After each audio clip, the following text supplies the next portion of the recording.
Hi again, everyone. Welcome to Base Sunday. I'm your host, Frank Malika. Good to have you with us. We've got a great show for you this morning. A filmmaker dealing with racial inequality, a rep from one of our historic state parks, and the director of a Latino nonprofit. But first, a little self-promoting. If you would like to connect with us or pitch us a show idea, we'd love to hear from you. Go to cbssf.com, click on Connect, and you'll get all the information, links to our email and social media, Facebook, Twitter, the works.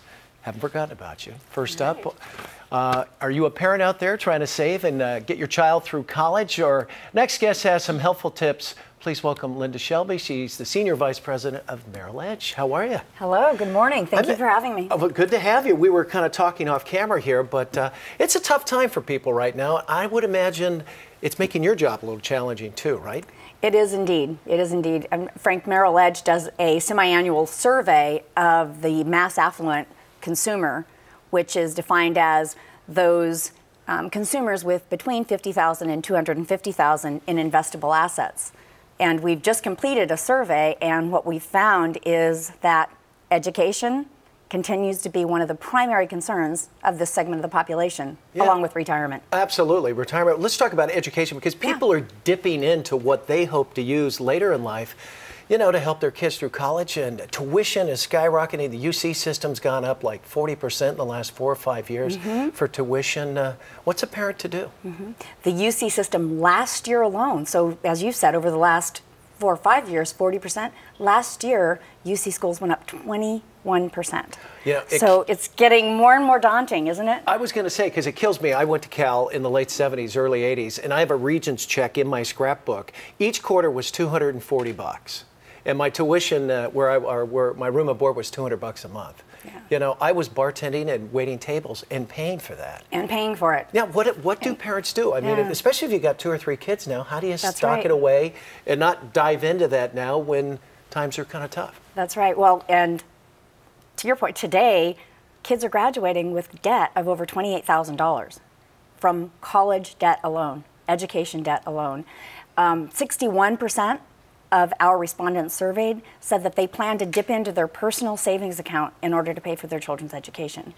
So the problem that you've stated is real, and what they do about it, the most important thing is to start early. Yeah. To get started early, and even if you didn't get started early, it's still not too late. Never too early, never too late. Now, get a plan together. Let's talk about education. So the minute you have a child, you should start thinking about 18 years later, you know, this little boy or girl is going to go to college. Absolutely. Open an account, right? Absolutely. Open an account, even if it's $10 a month, as much as you can afford.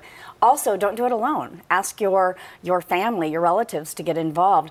There are websites that you can go to. There is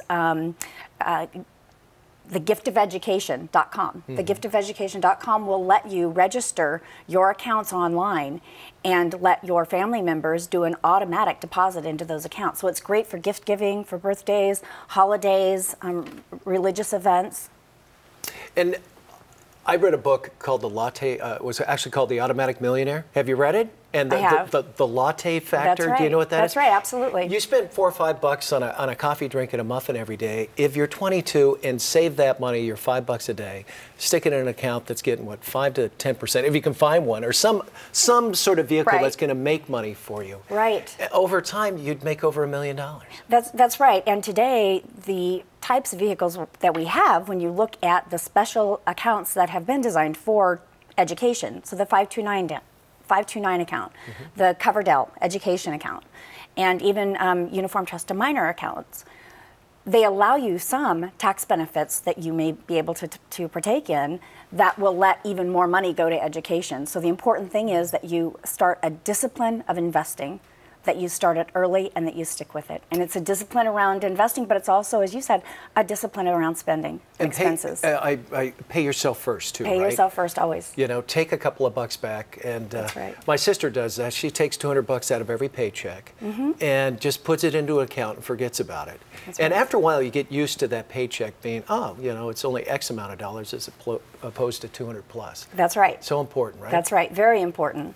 And likewise, that is a segue into the retirement question, and our employers allow us in many cases to actually take deductions directly from our paycheck into retirement plans, and in some cases they'll even do matching on those funds. So when you're thinking about saving, be it for retirement, be it for education, taking advantage of what is already set up for you is the very best way to get started. And start now. And start now. Yeah. Never too late? Never too late. If you're 55 and want to save, it's there are okay? even some advantages at that point where you can do some catch-up contributions. It's never too late. Okay, we may need to have a little conversation after the show then.